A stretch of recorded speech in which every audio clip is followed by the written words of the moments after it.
It's still surreal to see, MJ's shooting me a message, and to be driving for him is kind of surreal as well. But all in all, we're all competitive. Myself, Denny, MJ.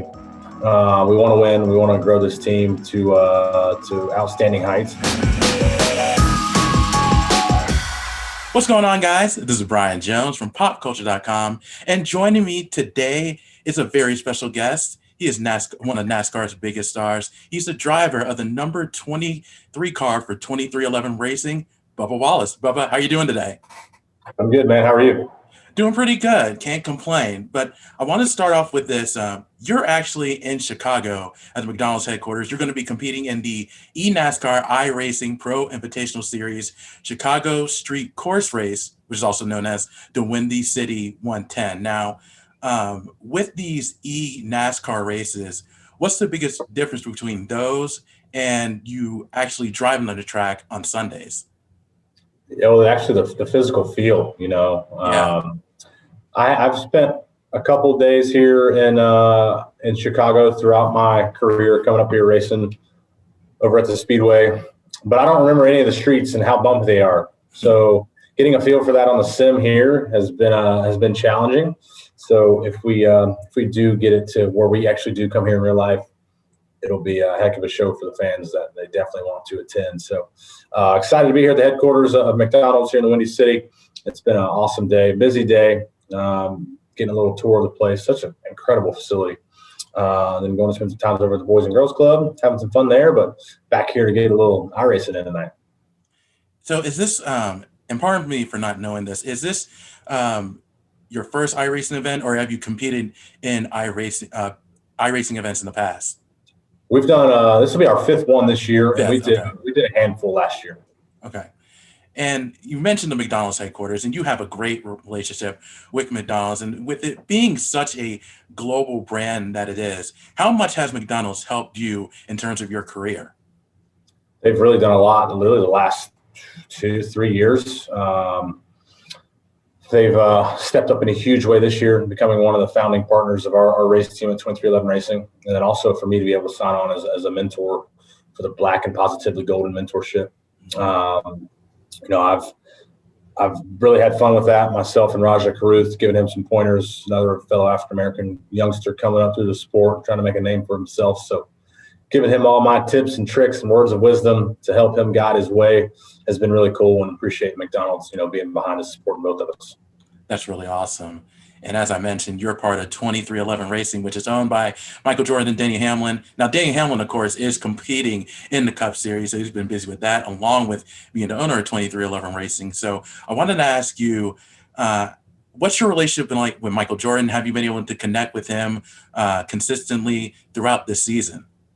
Yeah, he's definitely been a phone call or a text away for sure. Always, good luck or good race after each and every race. So it's been cool to get those text messages. It's still surreal to see, MJ's shooting me a message, and to be driving for him is kind of surreal as well. But all in all, we're all competitive. Myself, Denny, MJ. We want to win. We want to grow this team to outstanding heights, and it really starts with this year and getting everything underneath us as a solid foundation. And for Denny, what has he told you in terms of what you need to work on this season? Yeah, I think for us is just getting the finishes that we deserve. A lot of our results have finished a little bit worse or behind where we've been running. So it's capitalizing, executing. Execution's the biggest thing.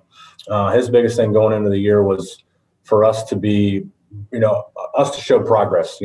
When springtime rolls around, we get an average finish there. When summertime rolls around, make sure we're better than the springtime. And when the fall time rolls around, make sure we're better than the summer. So it's just continuing to grow that the communication, just grow the vibes with the team. It's a great atmosphere, I feel like, that can only grow from where we're at now.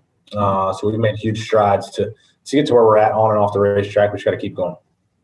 When it comes to the NASCAR Cup Series season, just finished up the Coca-Cola 600. So getting close to that halfway point, getting close to the NASCAR Cup Series playoffs. So my next question for you is, if you had an opportunity to grade yourself so far this season, what grade would you give yourself? Yeah, I think I've been asked this before, and I was giving ourselves a B minus. Okay. Keeping ourselves humble with a lot of room for improvement. These last couple of weeks have definitely shown signs of improvement. The Cook 600 was a good race for us. Had a couple mistakes there at the end of the race that cost us a good finish.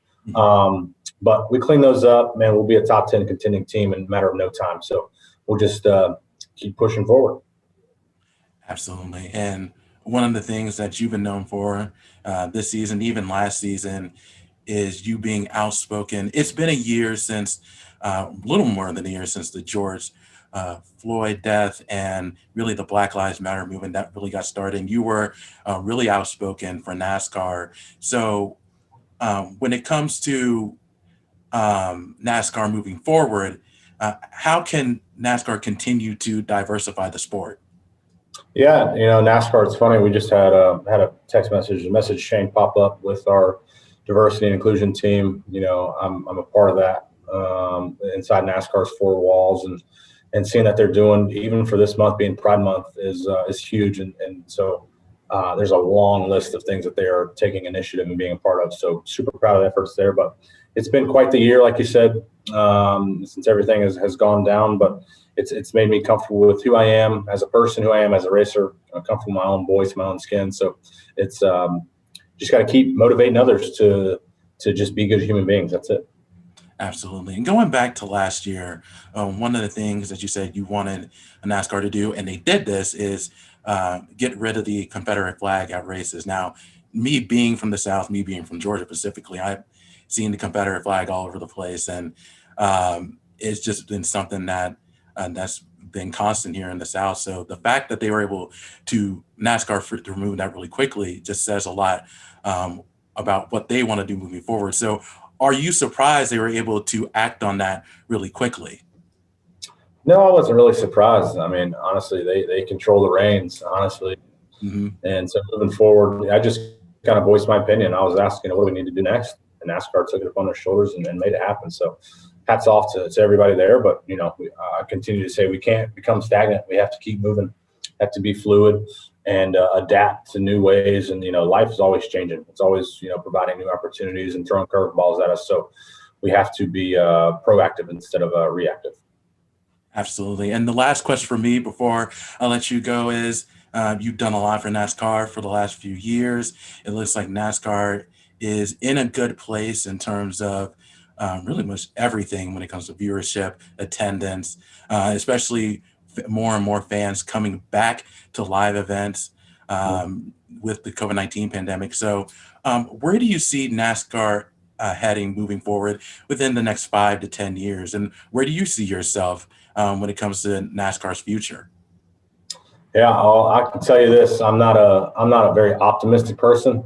I live in the real moment. So looking forward, I just focus on today, and whatever tomorrow has, I'll try to capitalize on that. So obviously you have so many dreams and aspirations of where you want to be, but I try to manage those and not let myself get too high or too low. But NASCAR has done a lot and will continue to do a lot, and hopefully I'm a part of that. And as we rewrite history. Pretty sure you will be. Bubba, thank you so much for your time. We appreciate it, and good luck to you the rest of the season. Cool. Thank you, man. Appreciate it. Absolutely. And for more on Bubba and all your favorite sports stars, be sure to check out popculture.com.